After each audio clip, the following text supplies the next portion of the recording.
Ahojte, moje meno je Vladislav a dnes je 63. deň, odkedy som založil svoju prvú spoločnosť VeRule Life. Toto je môj Microboard a slúži mi na to, aby som tu zbieral všetky informácie ohľadom spoločnosti a robím si tu denník a zaznamenávam, čo všetko som stihol spraviť. Mám plán, ktorý sa snažím dodržiavať, aj keď už teraz to časovo nevychádza tak, ako som si myslel. Ale pointa je, že teraz sme vo fáze 2. Prvý mesiac sme stihli vlastne dokončiť fázu 1 a dokončiť stránku na webe VeRule Life, čo je náš plán. Prvý mesiac sme ukončili s tým, že máme hotovú stránku plán a druhý mesiac sme mali v pláne začať so stránkou kontakty, vlastne aj dokončiť stránku kontakty. Ale stále som to nedokončil za mesiac. Nehovorím, že to není dokončené, ale je to dokončené na 5, na 4. Tento múrik nám slúži na to, aby ukazoval, že na čom konkrétne pracujeme. A ako vidíme, tak teraz riešime stránku kontakty. A začal som do toho riešiť aj Discord. Takže je to jedna z vecí, čo som riešil. Mám tu všetko zapísané. Od výdaviek, od sociálnych sietí, až po webovú stránku pre všetky rozšírenia a všetky veci, čo môže mať súvisť.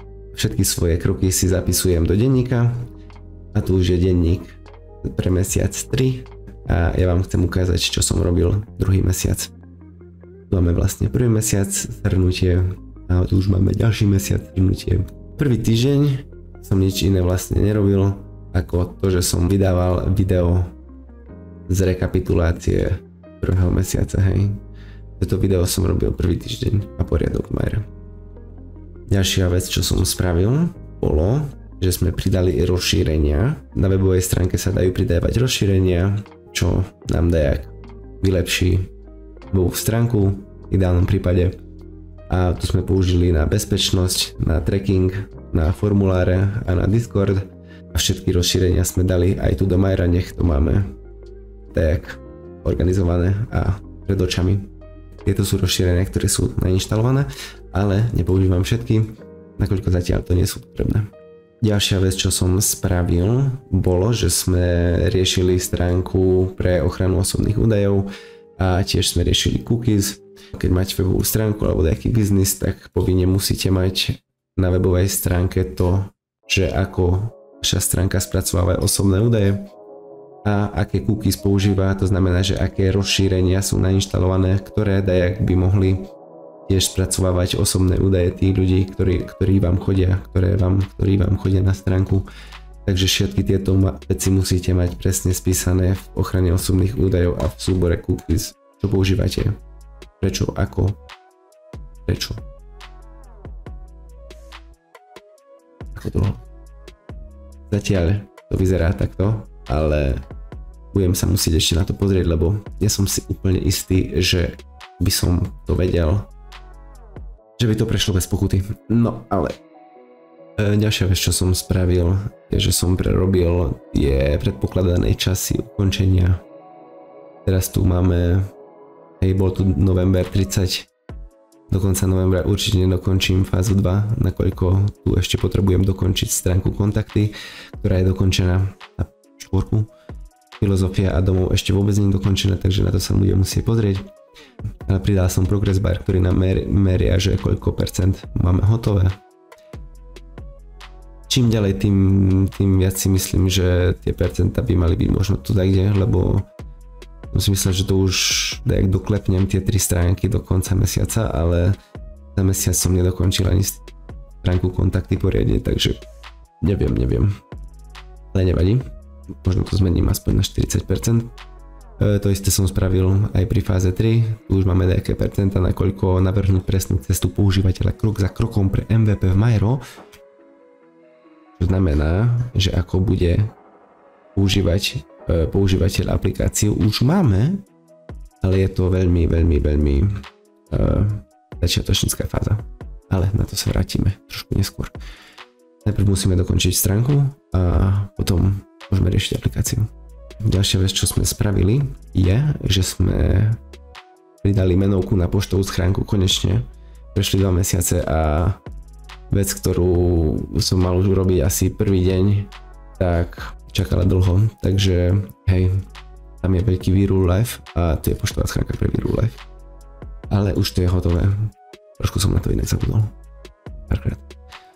No, ďalšia veľmi dôležitá vec, čo som spravil, je, že som prerobil sekciu informácie v Mairoboarde tu na poznatky a som to rozdelil do 4 hlavných častí a to sú všeobecné poznatky, potom poznatky tela, poznatky mysle a poznatky umenia.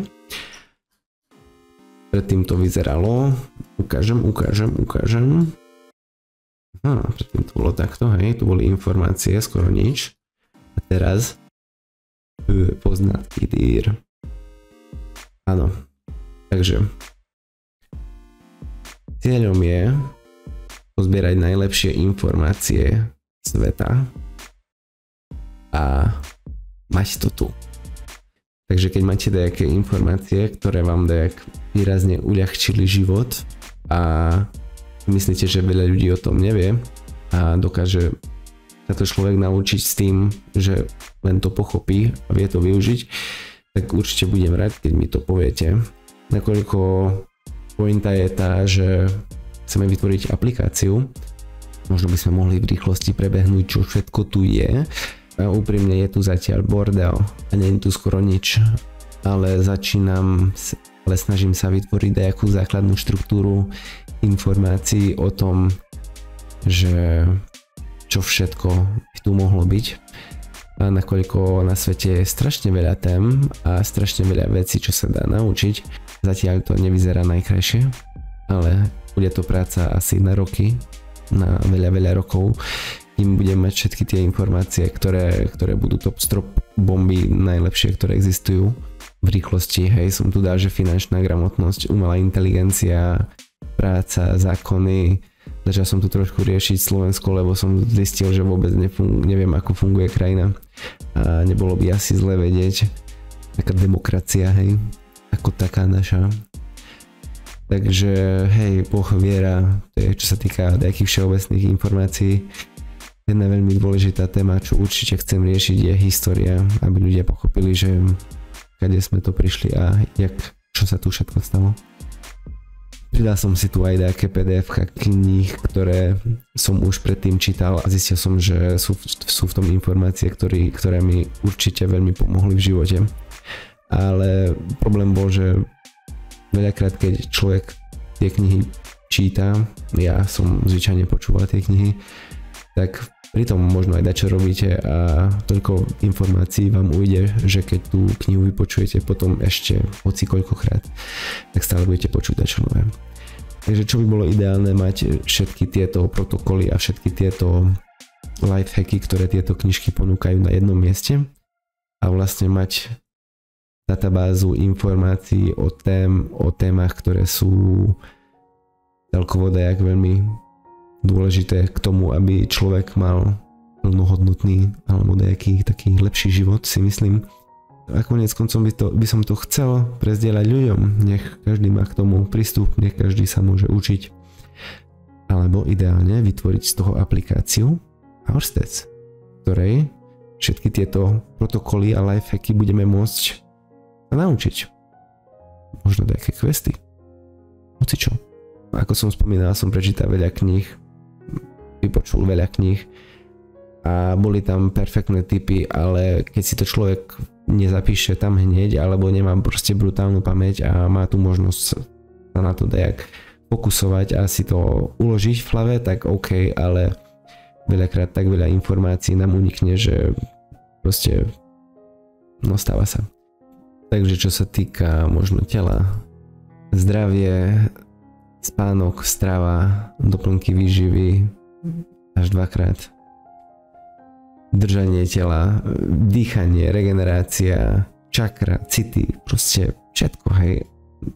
Všetko, čo keď si človek uvedomí, tak pridá mu trošku také inteligencie a pochopí ľahšie to, ako ten život funguje. A hej, chcem mať aj tréningy rozpísané rôzne Nech mám všetko tu. Proste keď človek príde a je tupý, tak toto bude sa učiť rok a potom bude špičkový človek. Teoreticky. Prakticky vôbec neviem, čo sa bude diať. Ale dobre by to bolo dokončiť predtým, než zomriem. Lebo potom už ťažko. No. Je to jedna z vecí, ktorá je veľmi dôležitá a to je smrť. Hej? Že zomrieme. A viem, že možno to znie tak pesimisticky, ale musíme to brať realisticky, lebo musím toto všetko spraviť, nakoľko neviem, dokedy tu budem, a keď nestihnem, tak už ani sa nebudem môcť na tom nasierať. Ale aby som to stihnúť. A stihnem to tak, keď mi ľudia pomôžu.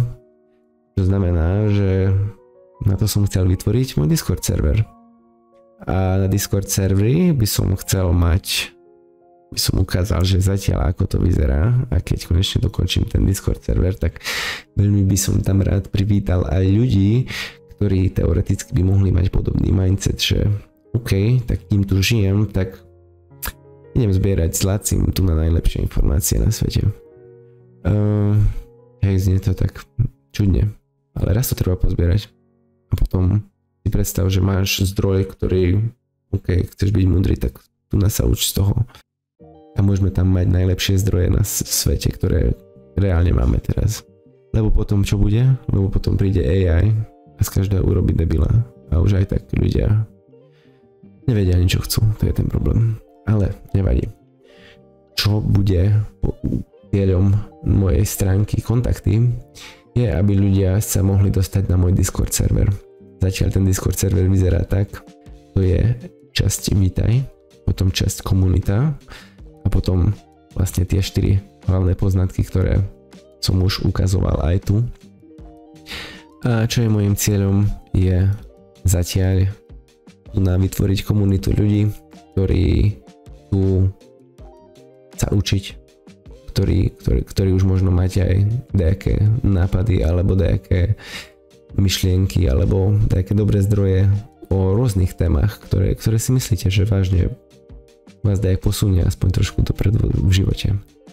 Hociaká téma vás napadne, tak určite nájdeme a vytvoríme na to fórum tu na Discorde a budeme to riešiť. Budeme sa učiť a vlastne vytvoríme najlepšiu databázu vedomostí. No, a keď to sa nám podarí vytvoriť, tak na základe tých najlepších vedomostí urobíme najlepšiu aplikáciu, čo naučí každého tie najlepšie vedomosti. A konečne Slovensko bude múdra krajina. Hej, no je tam trošku toho, čo sa treba naučiť, myslím, ale kedy keď nie teraz. Ja? Takže zatiaľ tak, čo som ešte stihol spraviť druhý mesiac, sa vieme pozrieť tu, lebo všetko mám spísané. Áno, Discord server sme prešli a stránku kontakty, no stránka kontakty zatiaľ vyzerá hrozne, ale ukážem. Takže keď chcete prísť na Discord, tu poprosím e-mail info@viru.life. Laci, chcem ísť na Discord. Čo sa týka umenia, tu som dal zatiaľ témy ako komunikácia, vrátane toho, tu máme jazyk, napríklad slovenský, alebo aj nemecký, alebo maďarský. Máme tu ešte varenie ako umenie a tiež hudba, kreativita, video, foto a vlastne všetky tieto prázdne pole potrebujem naplniť informáciami. Čo sa týka mysle, tak tu máme celkovo mindset, hej, čo všetko, o čom všetkom je dobre vedieť aspoň niečo, aby sme to nemali také ťažké. A tu je toho veľa, ako napríklad ego, alebo zodpovednosť, alebo čas. A tak ďalej, veľa dôležitých tém, prítomnosť, meditácia, brutál témy a ľudia o tom netušia nič. Nehovorím, že každý samozrejme, ale veľa ľudí žiaľ nevie o základných informáciách A nakoniec by som možno rýchlo ešte predbehol časy, ktoré sme stravili tento mesiac a nejaké iné údaje. Za posledných 30 dní máme 72 aktívnych hodín, ale plus minus to vychádza tento mesiac, že sme konečne prešli cez 200 hodín. Takže priemerne na mesiac nám vychádza tak 100 hodín zatiaľ, tým, že to klesá žiaľ dole, lebo minulý mesiac som mal oveľa lepšie časy ako tento mesiac, ale to nevadí. Hej, čo sa týka videí, ten druhý mesiac som vydal len 3 videá, čo je hamba. Počas toho, jak som robil toto video, tak mi aplikácia ukakala aspoň 10 krát. Musím sa naučiť strihať videá s inou aplikáciou, alebo čím skôr delegovať túto prácu takomu. Keď náhodou by si mi chcel zadarmo strihať videá, tak ty si môj človek. A z účtu nám ubudlo pár eur, nakoľko sme museli zaplatiť za webmail, ktorý sme mali zadarmo na 1 mesiac. Ale tam písal, že 60 dní. To už stiahlo skôr. No nevadí. Takže zatiaľ to je všetko, čo som stihol za mesiac 2. Čo sa týka YouTube, tak nemám zatiaľ plán zdieľať tieto informácie verejne, kým nemám dokončenú webovú stránku. Ako náhle budem mať dokončenú webovú stránku, čo je fáza 2, tedy mám v pláne začať vyrábať z tých informácií ďalšie YouTube videá, aby som mohol ľudí učiť. A keď náhodou z toho zarobím aj nejaké peniaze, tak tie peniaze môžem použiť na vývoj aplikácie. Takže toto je zatiaľ plán. Uvidíme, čo z toho bude. Keď máte nejaké super myšlienky, super nápady, alebo hocičo, keď chcete spolupracovať, tak dajte vedieť do komentu. Napíšte mi na info@virul.life a ja budem strašne šťastný, keď nájdem parťaka, ktorý má chuť hľadať a byť múdrejší. Zatiaľ to je všetko. Budem sa snažiť pridávať trošku viac videí. Budem sa snažiť tak robiť, aby ten program sa nepokakával tak často, alebo sa naučím robiť s iným programom. Nakoľko toto je môj cieľ. Takže vidíme sa. Čaute.